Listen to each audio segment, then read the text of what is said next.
The Prime Minister had maintained his silence throughout the vote tallying exercise despite claims of massive irregularities. Addressing the nation live from the CORD campaign hub in Lavington, Odinga first thanked Kenyans for turning out in large numbers to participate in elections and reflected on electoral reforms that had been put in place.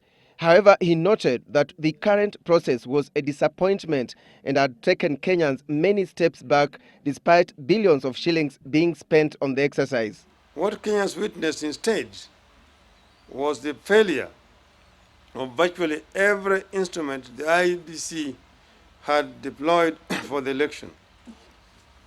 The poll book, the servers, the telephonic transmission, the electronic voter identification kits, they all failed despite the billions spent on acquiring them. 2 days after the vote, the electronic tallying was discarded and counting began afresh manually. He claimed that the fraud was a conspiracy, adding that the voter register was tampered with even before the election began. Voter registration numbers were reduced in our strongholds and added to the Jubilee strongholds. To give just one example, in their constituency, the number of voters listed in the IEBC final register was different from that captured in the votes and election results that IEBC announced. At the same time, other constituencies saw the numbers of registered voters rise. He lamented that agents were expelled from the tallying center, making mandatory verification of results impossible. On Friday, the IEBC announced the results of the presidential vote for Laikipia constituency. But the Laikipia North results had already been announced by the IEBC the day before. That was the same constituency.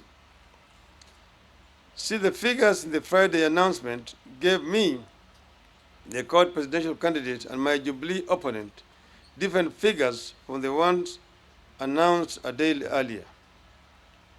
What caused the difference? Odinga said this crisis was not just about the IEBC, rather a crisis in the very workings of faith that Kenyans had placed in their institutions to respect their democratic rights and the rule of law. I have stated that nothing would have pleased me more if I had lost fairly.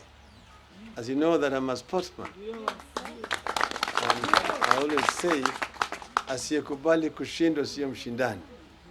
But I have a duty and responsibility to protect democracy in this country.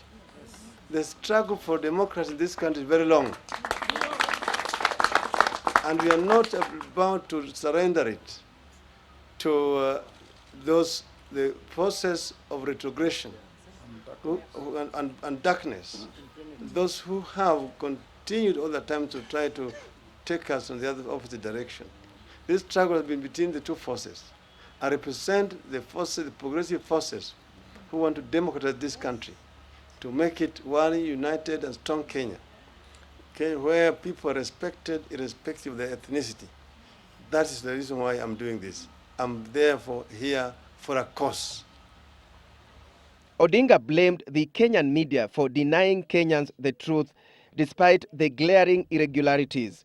He is now set to move to the Supreme Court, noting that it was important for that institution that was mandated to hear presidential election petitions to be put to test, given CORD has overwhelming evidence of outright fraud.